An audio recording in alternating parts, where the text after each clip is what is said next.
Homestead'll be here soon. I need a drink to steady my nerves. Yes, sarsaparillas all around. What? It's good for psoriasis. No!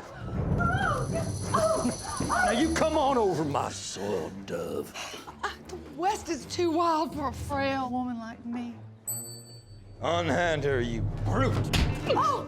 Hey, what's the big idea? I'm here to defend your honor. You girls are helpless out here in the West. Ha! That's a good one. Blaine, women arguably did more to develop the West than men did. I ain't no damsel in distress. I'm a working girl. And old Bill loves a good helpless woman act, don't you? Oh, I surely do, Miss Pearl. Same time next week. You got it, honey. Oh, and that punch, that was a nice touch.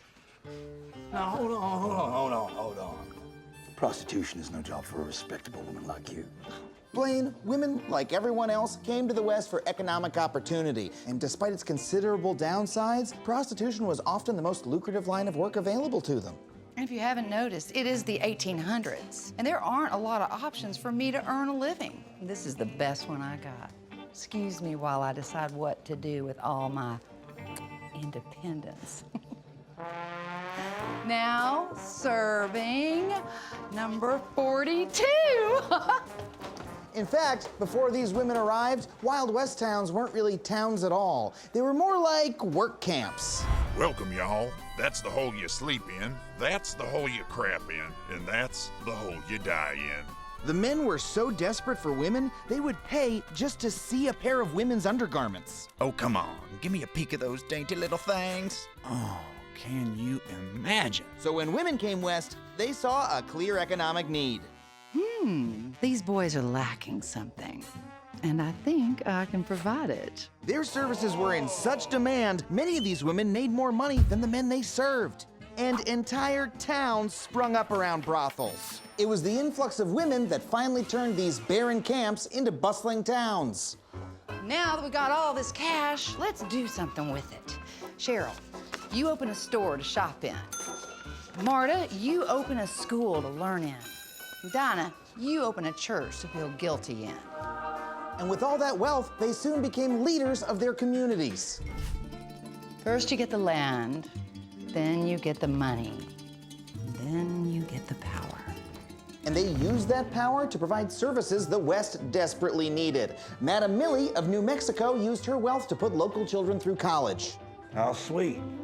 Colorado Madam Laura Evans provided workers' compensation for injured men and sheltered victims of domestic abuse. Mighty generous. And Madam Diamond Jessie Heyman provided food and clothing to the homeless after the 1906 San Francisco earthquake.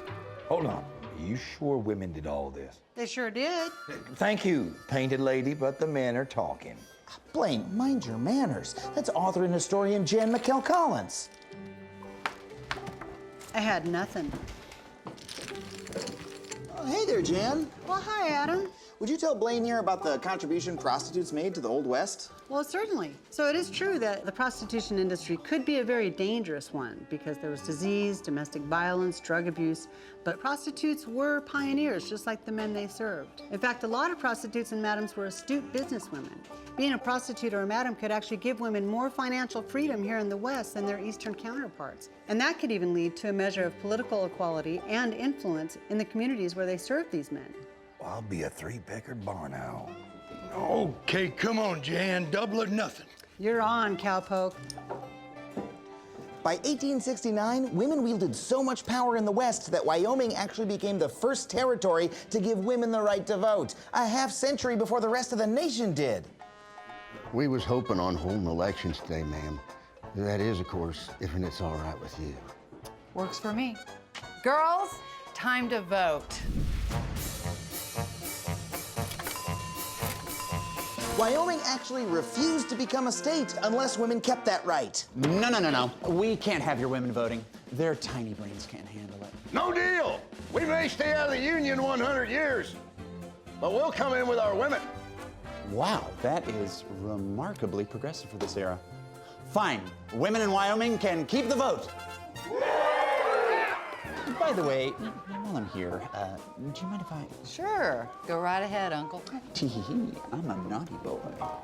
Wyoming joined the Union as the equality state, and the idea soon spread. The next 8 states to grant women's suffrage were all in the West, and Wyoming would go on to elect the nation's first female governor in 1924. Face it, without these women, the West as we know it wouldn't exist. So men like me, we're useless? We're nothing? Okay, that's an overreaction. Saying women are good doesn't devalue the contributions of men. Oh, horse fucky! Ladies are so great they can take on Big Bad Olmsted. And then be the heroes of the West.